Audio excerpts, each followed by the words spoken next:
مشاهدينا الكرام عبر بين سبورتس الإخبارية في قطر، أهلا ومرحبا بكم لهذه التغطية الخاصة بالتعريف بالمنتخبات المشاركة في كأس العالم فيفا قطر 2022. من خلال هذه الإطلالة سنتوقف هذا المساء عند تقديم بطل العالم المنتخب الفرنسي الذي يخوض غمار منافسات في المجموعة الرابعة إلى جانب منتخبات الدنمارك، تونس وأستراليا. يرافقنا في هذه التغطية الخاصة ديدي دومي لاعب فريق باريس سان جيرمان سابقا. ديدي مرحبا بك. اهلا وسهلا. كما يحضر معنا اليوم الزميل المعلق بقنوات بي إن سبورتس زميل جواد بدة. جواد مرحبا بك. مرحبا مهيب. مرحبا بضيفينا الكريمين. أبدأ معك ديدي قبل الذهاب إلى التقرير الخاص بالمنتخب الفرنسي. مجموعة فرنسا رابعة فيها أستراليا تونس والدنمارك. منتخب فرنسا يعرف جيدا منتخب الدنمارك، لعب معه في المونديال السابق وأيضا لعب معه في دوري الأمم الأوروبية في شهر سبتمبر آخر مباراة، وأيضا يعرف جيدا المنتخب التونسي. ما هي قراءتك لهذه المجموعة بالنسبة لمنتخب فرنسا؟ إذا تقريبا هو نفس سيناريو أو السيناريو الكربوني الذي حصل في عام 2018 وفي عام 2018 المنتخب الدنماركي كان أقوى بكثير من المنتخب الأسترالي، وحتى في المباريات الودية الأخيرة خسرنا ضد المنتخب الدنماركي، ويبدو أن مباراة أستراليا وتونس هي أسهل بكثير. ولكن حتى في المباراة الأولى ضد المنتخب الأسترالي سجلنا في الدقائق الأخيرة لدينا ديمبلي كان لدينا ديمبلي ومبابي. إذا لابد أن نأخذ المباراة بجد. جواد، أنت أتحدث معك بما أنك يعني متخصص الآن، أصبحت في الليغا الفرق الفرنسية، لكن على الرغم من ذلك القائمة التي استدعاها الناخب ديدييه ديشان ضمت بعض اللاعبين الذين يلعبون في الليغان في الدوري الفرنسي، البقية في أقوى الدوريات، في ريال مدريد، في برشلونة، هذا في إسبانيا في الليغا، أيضا في الدوري الألماني بايرن ميونخ، في بروسيا مونشنجلادباخ، في دورتموند. يعني ثم أسماء ابتعدت عن الدوري الفرنسي، وعلى الرغم من ذلك استدعاها ديدي ديشان. صحيح مهيب. إجمالا لو نرى التشكيل أو القائمة التي استدعاها ديدييه ديشان، هذا تشكيل بطل العالم من جديد. يعني منتخب فرنسي وفرة في اللاعبين، جودة في اللاعبين في مختلف البطولات الأوروبية، إنجلترا، إسبانيا، إيطاليا. لكن الدوري الفرنسي أيضا له حضور وله تمثيلية، لاعبين أنا أعتقد بأنهم جيدين ويستحقون الحضور في المنتخب. فيريتو هذا واحد من اللاعبين المميزين في نادي مارسيليا. ماتيو الجندوزي نسق تصاعدي مع الويم، شفناه مؤثر في دوري الأبطال رغم خروج نادي مارسيليا من الشامبيونز ليج. طبعا إضافة إلى بعض اللاعبين على مستوى الدفاعي اليوم، يعني من خلال تصريح ديدييه ديشان أثنى على ديساسي قال بأنه لاعب أشول أو يجيد اللعب بالرجل اليسرى، وربما يحيلنا على شاكلة ثلاث مدافعين عوض الأربعة.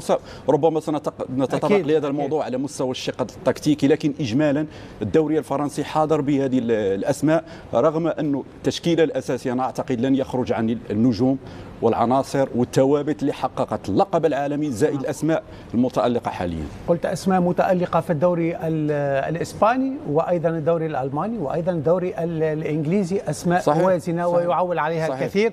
ديدييه ديشان دخل ربما أو أدخل بعض التغييرات على مستوى التشكيلة. اليوم في المؤتمر الصحفي قال ديدييه ديشان إن محافظة منتخب بلاده على لقب كأس العالم يعتبر أمرا صعبا، مؤكدا أن الوصول إلى القمة سهل لكن البقاء فيها دائما ما يكون صعبا. وكأس العالم هو كل 4 سنوات صعب جدا. طبعا الوصول إلى القمة يكون سهل، ولكن البقاء في القمة يكون صعب في بعض الأحيان. هناك شروحات وهناك ما يسمى بمقارعة الحجج التي تصب في مصلحة منتخب دون آخر. ولكن نحن الأبطال في عام 2018، ولكن سيكون هناك بطل واحد في عام 2022. وإذا استطاع المنتخب أن يحافظ على اللقب فإن هذا من الصعوبة بمكان، لأن الوصول إلى ربع النهائي يكون صعبا. أيضا ديدي ديشون أضاف أن بعثة المنتخب ستسافر إلى الدوحة الأربعاء وستبدأ الميران الخميس، وستركز في تحضيراتها على جانب اللياقة فقط في ظل ضيق الوقت قبل انطلاق البطولة. لن يكون هناك تحضيرات. أسبوع قبل كأس العالم لا يعطيك الفرصة لتحضير اللاعبين. أغلبية اللاعبين شاركوا يوم الأمس في العديد من المباريات في الدوريات الخاصة بهم. إذن الميران سوف يعتمد على استعادة اللياقة البدنية. سوف نسافر إلى الدوحة يوم الأربعاء. طبعا بداية من يوم الخميس سنبدأ بالتحضير للمباراة الأولى.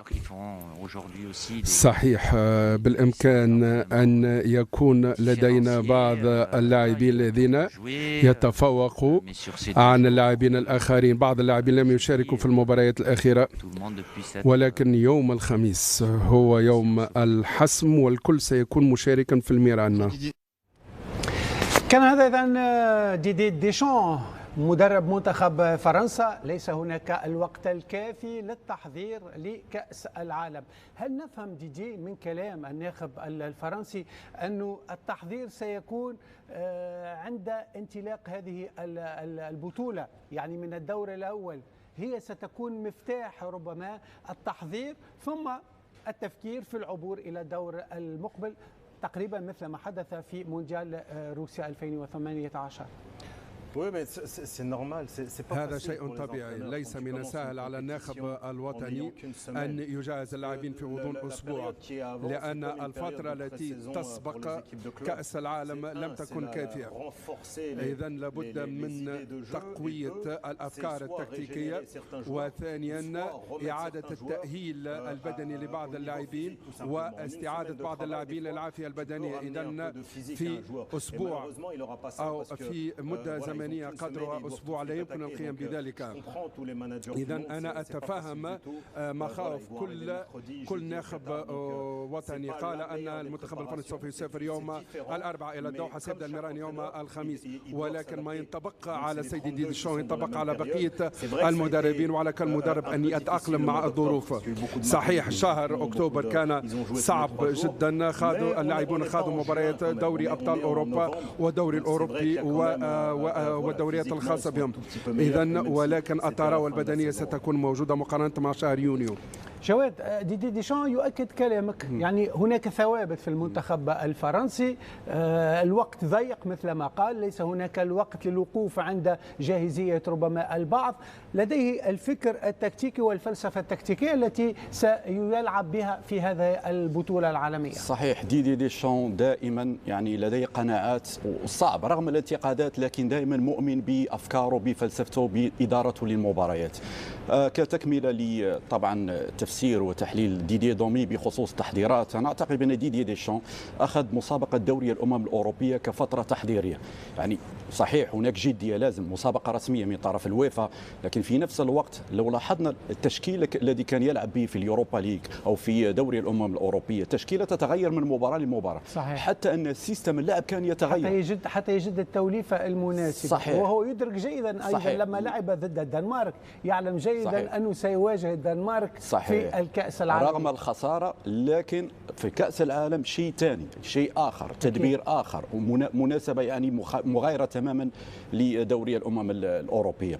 أنا أعتقد بأن الثوابت التي فازت بكأس العالم 2018 ستكون حاضرة، يعني في بعض المراكز لا تناقش. إيغو لوريس في الحراسة، تيو أو لوكاس في الجهة اليسرى، واليوم أكد ديدي ديشان بأن لوكاس سيلعب ظهير أيسر، بافار الجهة اليمنى. والمحور هنا يعني في ظل الغيابات الموجودة حاليا، يعني فاران ليس في الفورمة، كذلك كيمبيمبي مصاب، لكن الجوده موجوده، كوناتي نعم. موجود كوناتي، موجود اوباميكانو، موجود ديزازي، طبعا في اسماء ممكن تعويضها يعني. جيد جواد، نحن في هذه النقطه بالذات انت تحدثت عن الجانب الدفاعي، عن الظهيرين الايمن والايسر، خط الهجوم معروف تقريبا جريزمان، بنزيما، وايضا كيليان مبابي، لكن يبقى وسط الميدان هو الذي سيترك فراغ كبير في ظل غياب نغولو كونتي وايضا بول بوجبا صاحبي الخبره. على كل في هذه النقطه بالذات موضوع تركيبه وسط ميدان المنتخب الفرنسي شكلت اذا نقطه